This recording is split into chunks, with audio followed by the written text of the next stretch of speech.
Apple risque d'avoir beaucoup, mais alors vraiment beaucoup de boulot en 2022. En tout cas, d'après Mark Gurman.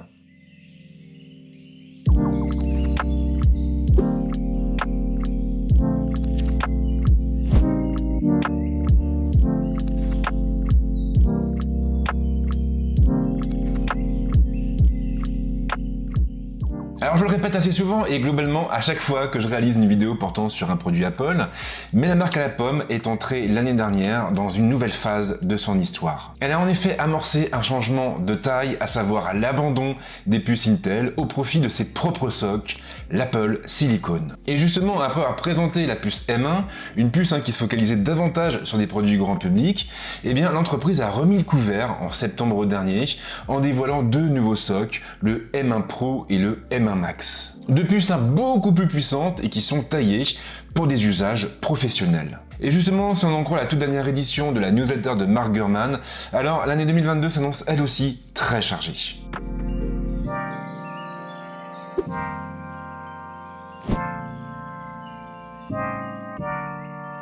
Première nouveauté et pas des moindres, Apple devrait profiter de la nouvelle année pour lancer l'iPhone SE 3, une nouvelle version de son petit smartphone. Alors ce dernier ayant déjà fait l'objet d'une vidéo mise en ligne cette semaine, je ne vais pas revenir dessus, mais sachez tout de même que cette nouvelle itération conserverait le même design que le modèle actuellement présent au catalogue de la marque. Il faudrait donc s'attendre à un écran LCD de 4,7 pouces, un écran encadré par de larges bordures, avec en prime un lecteur Touch ID. Petit changement en revanche, on aurait cette fois droit à une puce A14 ou A15 et au support de la 5G. Notez d'ailleurs que cette nouvelle puce devrait aussi permettre à l'iPhone SE 3 de proposer une meilleure qualité au niveau des photos grâce à un traitement logiciel plus pointu. Et ça, ma foi, c'est plutôt prometteur.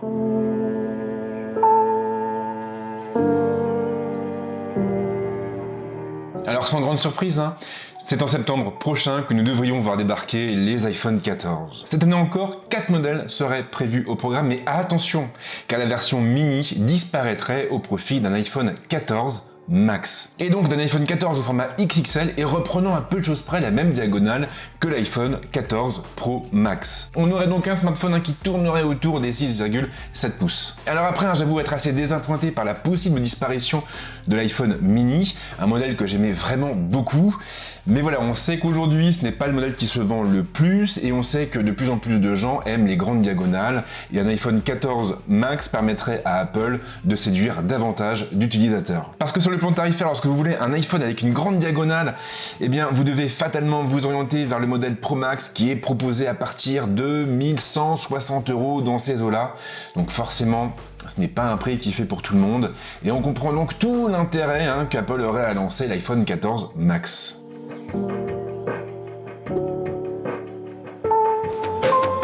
Il y aurait aussi du neuf pour l'Apple Watch. Alors on ne sait pas si la série 8 héritera du fameux design à bord plat que nous avions vu passer avant le lancement de la série 7, mais selon Mark Gurman en tout cas, Apple aurait l'intention de lancer pas moins de 3 modèles différents. En plus du modèle de base, il faudrait donc s'attendre à voir débarquer une nouvelle Apple Watch SE, mais aussi et surtout une Apple Watch durcie, pensée pour les bourlingueurs et globalement celles et ceux qui aiment bien sortir des sentiers battus. Alors l'idée est plutôt séduisante, mais de mon côté, j'espère surtout qu'on aura enfin droit à du neuf du côté de la santé et du Quantified Self. La série 7 est une super montre, j'en ai déjà parlé au travers d'une vidéo, on a un très bel écran borderless, mais derrière au niveau des fonctions, faut être honnête, il n'y a pas grand chose de neuf par rapport à la série 6. Et j'espère donc que la série 8 ira beaucoup plus loin.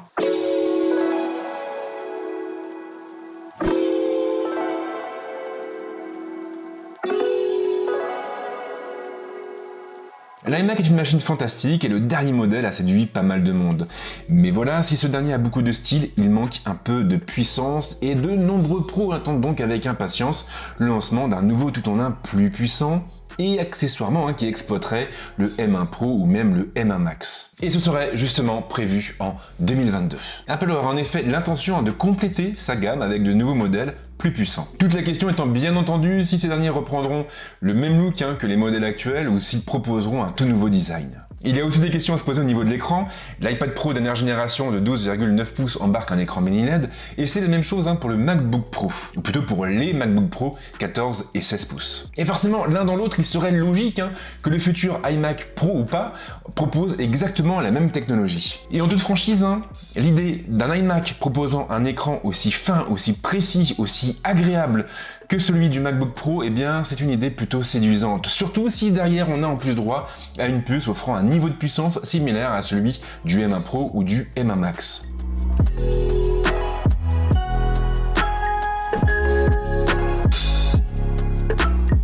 Le Mac Pro aurait lui aussi droit à une cure de jouvence en 2022. Apple aura en effet l'intention de lancer un tout nouveau modèle. Un modèle qui troquerait les puces Intel au profit de puces Apple Silicon. Et bien sûr, toute la question est de savoir si la marque reprendra ses puces actuelles ou si elle dévoilera de nouveaux processeurs expressément pensés pour cette machine. Une chose paraît sûre en tout cas, on devrait s'en prendre plein la tête. Lorsqu'on voit le gap entre la puce M1 et les puces M1 Pro et M1 Max, on se dit qu'un processeur spécialement optimisé pour une machine qui s'adresse quand même aux pros, aux vrais pros, eh bien il risque d'envoyer quand même du lourd. Alors après, vous avez aussi des gens qui pensent qu'Apple voudrait rester chez Intel et continuerait du coup de proposer des Mac Pro sous Xeon. Alors ce sera peut-être le cas, mais en ce qui me concerne, j'avoue que cette idée me paraît un petit peu saugrenue.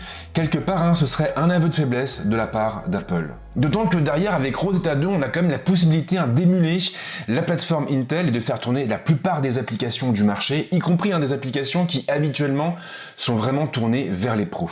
Je tiens quand même à rappeler que j'ai monté pendant plus de 6 mois mes vidéos sur un Premiere Pro qui n'était pas du tout optimisé pour le MacBook Pro 13 pouces M1, un MacBook Pro qui en plus se limitait à la configuration de base.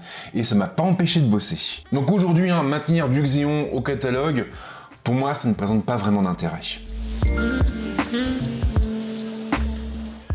Le MacBook Air est une super bécane, elle est légère, ultra fine et elle ne fait aucun bruit, ce qui en fait finalement le compagnon idéal des utilisateurs les plus nomades. Et justement en 2022, Apple aurait prévu de lancer un tout nouveau MacBook Air.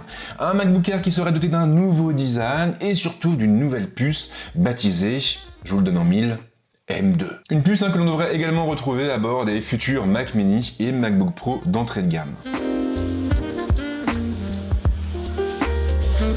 J'en reparlerai sans doute prochainement, mais l'iPad Pro est vraiment un produit génial. Il répond à de nombreux besoins et il peut autant être utilisé dans une optique de création que dans un cadre plus traditionnel. Mais surtout, cette tablette a le mérite de s'intégrer parfaitement à l'écosystème Apple. Un écosystème qu'elle enrichit et qu'elle complète à merveille. Et justement, en 2022, Apple devrait lancer un tout nouvel iPad Pro, un iPad Pro doté d'un nouveau design et de la charge sans fil. Alors là, bien sûr, beaucoup de choses sont possibles, mais moi, j'imagine bien un système à la MagSafe. Un système qui permettrait en même temps de proposer une batterie d'accessoires supplémentaires pour accompagner la tablette. Et là encore, on sera amené à reparler des accessoires MagSafe d'ici quelques temps et je vous invite donc à vous abonner à la chaîne pour ne pas louper les prochaines vidéos. J'ai effectivement prévu pas mal de surprises. Alors sur le papier, c'est génial et j'adore l'idée d'un nouvel iPad Pro avec un tout nouveau design, mais vraiment en ce qui me concerne, ce que j'espère, c'est qu'Apple va se focaliser un peu plus sur la partie logicielle. iPadOS 15 est vraiment génial, c'est clair, il apporte vraiment du neuf en termes d'usage, mais il souffre aussi quand même de quelques limitations assez embêtantes. Et puis surtout, derrière, j'espère vraiment qu'on aura un peu plus de flexibilité au niveau des applications qui sont supportées par les tablettes Apple. Maintenant que les iPad Pro embarquent des puces Apple Silicon, on peut effectivement imaginer des portages qui iraient de l'univers Mac vers l'univers iPad. Et je pense bien sûr à Final Cut. Et je vous le dis droit dans les yeux, le jour où Final Cut arrive sur iPad, eh bien peut-être que je la laisserai un peu plus Premiere Pro. Sinon, sachez qu'Apple devrait également présenter un nouvel iPad, un nouvel iPad Air, mais pour l'instant, on n'en sait pas beaucoup plus à leur sujet.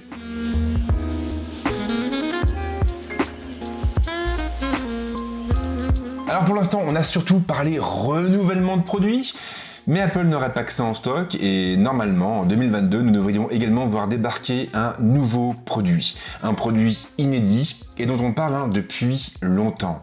l'Apple VR. Alors, on ne sait pas si ce sera vraiment son nom, mais le concept et l'idée sont là. L'Apple VR se positionnerait sur le segment des casques à réalité virtuelle. Et donc, il viendrait marcher sur les plates-bandes de l'Oculus Quest 2. Un produit que j'ai acheté ce week-end qui m'a complètement séduit et sur lequel je reviendrai sans doute d'ici quelques semaines. Mais attention, car l'Apple VR ne s'entendrait pas uniquement à la réalité virtuelle, et en réalité ce casque devrait plutôt se positionner sur le segment des produits à réalité mixte. En gros, donc, il ferait la part belle à la réalité virtuelle d'un côté, mais aussi à la réalité augmentée. Un secteur sur lequel Apple a beaucoup investi ces dernières années. Comme en témoigne par exemple le petit LiDAR qui se trouve au dos de mon iPhone 13 Pro. Un produit donc très prometteur et qui permettrait normalement à Apple d'entrer encore une fois dans une nouvelle ère. Voici donc pour les principaux produits qui devraient être présentés par Apple en 2022. Alors j'aurais aussi pu vous parler des AirPods Pro 2, mais voilà, j'ai préféré me focaliser vraiment sur les gros morceaux, quitte à refaire plus tard une vidéo consacrée au futur audio de la firme. Ce qui est sûr en tout cas, c'est que toutes ces annonces, en supposant qu'elles soient vraies et qu'elles s'avèrent exactes, eh bien devraient contribuer à la nouvelle dynamique voulue par Apple. Une dynamique qui permet à la firme de se distinguer de plus en plus de ses concurrents. Et on le sait bien, sur un marché aussi concurrentiel que la tech, savoir se distinguer de ses adversaires est clairement un atout. Je vais m'arrêter là avec cette vidéo récap, j'espère qu'elle vous a plu, j'espère qu'elle vous a intéressé, j'espère qu'elle vous a appris des choses. Comme d'habitude, si c'est le cas, n'hésitez pas à la liker, à la partager, pensez aussi à vous abonner à la chaîne, c'est un moyen de me soutenir, de soutenir mon travail. Et en ce qui me concerne, je vous souhaite de passer une très bonne semaine ou un excellent week-end, et c'est promis, on se retrouve très vite avec d'autres vidéos. Ciao!